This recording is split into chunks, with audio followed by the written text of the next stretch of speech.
And we're live. So we're live, and we are. We're no longer live from New York, so we're reviewing a track. We are reviewing Adventure Time. By theacp127, 127. I would suggest, come on, grab your friends. We travel to very distant lands. Jake the dog, Finn the human. Something. That's the Adventure Time theme. Yeah, I know. I don't know why this track is called Adventure Time, because it has nothing to do with the show, and that's immediately what I thought of when I saw the... So anyway, where's Jake the dog? Where's Finn the human? All right. Anyway. I need Jake the dog in my Adventure Time. Are you ready to watch this? Yes. I have it pulled up on Dailymotion, which Me too. Apparently it's not on YouTube, but it's on Dailymotion, so we're watching it there. All right. Here we go. 3, 2, 1, go. It's got that hot space intro. I feel like everyone's done a space intro at some point. Wait a second. It's not. I can't see it. Oh. I'm going to have to reload the page. Sorry. It's like, gosh, it's just invisible. Dang. All right. It's loading.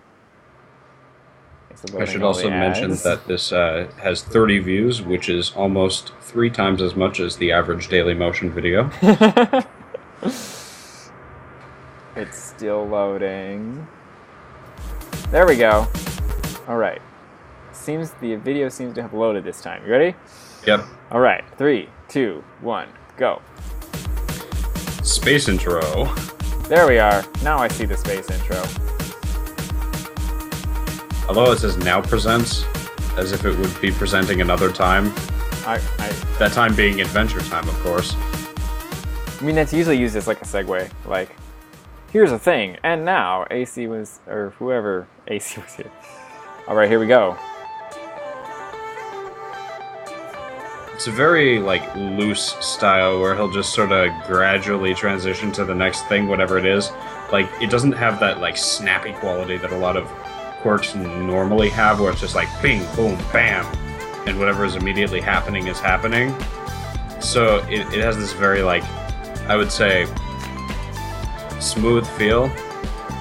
I'd say my main gripe with this is that it just doesn't do a lot that's different. There's nothing that really distinguishes it from anything else. That's a neat moment, though. It sort of feels weird to me, because at the beginning the music is different, and then there's a shift and nothing happens, and then there's a specific, there's a word that the guy sings, and then there's a sync there. It feels like random moments are synced to. Yes. Without really thought for what is being synced to and why. And it doesn't really pay attention to the tonality of the track in general. There are parts that feel very down-tempo and very just sort of calm, that have the fast chord going. Yeah. And so when there are specific moments that are synced, it's the only time we see that sudden snappiness. Yeah, it's I don't know how to say inconsistent syncs. Doesn't sound right, but they seems like the moments where something changes dramatically seem somewhat random, and usually very short before we go back to Flinkwork. Yeah. Like Flinkwork's is sort of just default here's mode. Here's Flinkwork, and then here's a thing sort of here without really a reason, and then here's more Flinkwork. And it might line up with something in the music, but it doesn't feel like it's intentional. It doesn't feel like it was oh, this works with the music here. It feels, well, I guess it does. I don't know. It's like it syncs on a micro level, but on a macro level, it's mostly random, I guess. All right. We can't really watch it in slow motion, so I guess we'll just watch it again. All right. Ready? Yep. 3, 2, 1, go. Space intro. I tell you, I never get tired of space intro. Really? I thought you... My withering sarcasm. I see. I'm sorry. I feel awful. What I feel weird about... I feel weird about the space intro because it's called Adventure Time, there's a space intro, and the track has nothing to do with either Adventure Time or space. It's just... It's an intro for the sake of being an intro. And it's a different song, too, which makes it feel like Yeah. very compartmentalized and separate from the track. Yeah.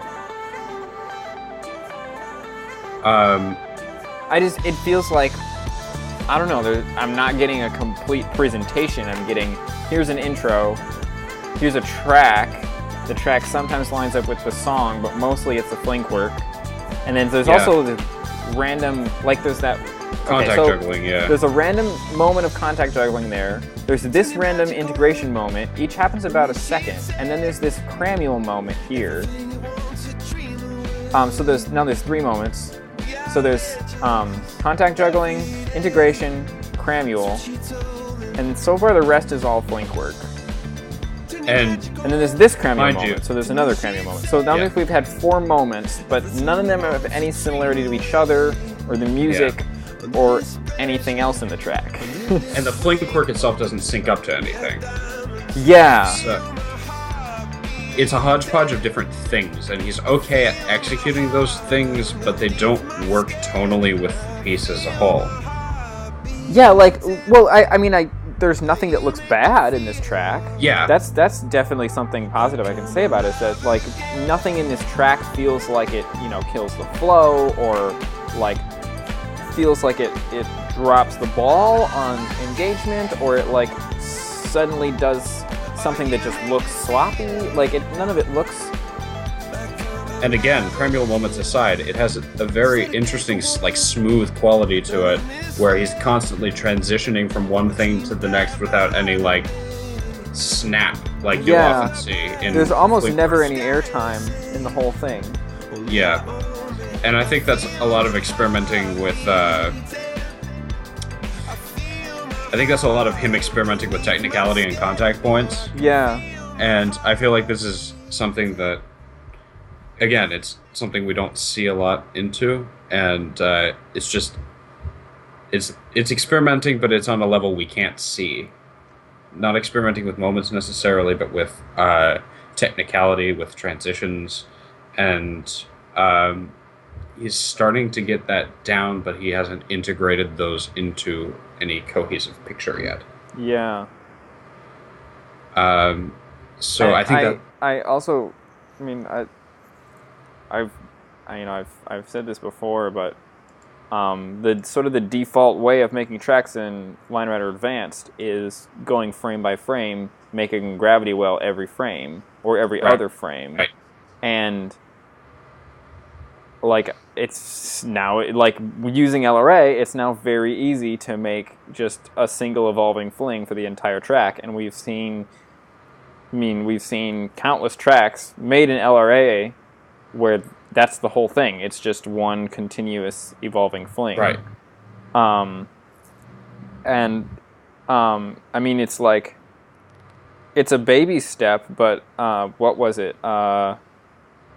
The track that we reviewed by Sivang, where it was like that, except then we had moments in airtime that lined up with the track or lined up with the song, and then every time the song did this one, like it like stopped pause, and then it started again. Every time it did that, there would be this bit of airtime, and then you go back into it, and that all it takes is something like that, but because it was done consistently and across the whole track, suddenly the track became so much more enjoyable, Yes, absolutely. There were moments where you'd be like, ooh, will it, won't it?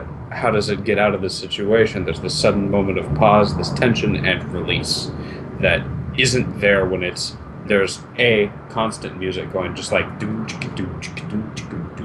the entire time. And then there's jam syndrome. On top of that, there are sudden stops, and it just doesn't jive. There's this dissonance there that isn't. I'm making a lot of slapping gestures with my hands, but yeah, because then when the track clear. does stop, if it's in a seemingly random moment in the music, even if it lines up with something that happens in the music, if it stops and your reaction is like, why did we stop there? And then we don't do that every time the music does that, then it just feels like it feels like random. It feels like I just did something here, Yeah. Yeah. I guess that's all I got. So I think that provides enough constructive advice for the ACP. Find things Yeah. that fit, find things that sync, find things that present the track better, and you'll be on your way to, I think, um, not necessarily being a more technical player, because that's not the goal of our reviews. We're not going to say you should do X, Y, and Z. If somebody else wants to do that kind of like technical review, be my guest. But hopefully, if you sort of listen to that style of advice, you might be able to present things in a way that, I don't know, is more enjoyable, I guess. Yeah. Anyway, yeah. Adventure Time could definitely use some presentation checks, but nothing in there seems like technically bad. I mean, there's nothing in it that seems sloppy or poorly executed. No, you clearly other know than how like to make things. overall artistic intention, which we've just talked a lot about. So Yeah. So, like, we don't really have anything to criticize on the technical end of it. So, I mean, and you know, that maybe you could find things to criticize if people, if we were people who did more flink work. Yeah. But we aren't. Yeah. So. But yeah, that's I think the long and short of what we have to say about Adventure Time. Yeah, well, I guess, I mean, it's a short one, but we let's not drag it out and just repeat ourselves over and over. So I think we'll call that one a day. Yeah. Thanks. Have a good one. Thanks, have a good one, everyone. ACP, if you're listening. Have a good one. And we'll be doing another one pretty quick here. So yeah. Yeah. Bye.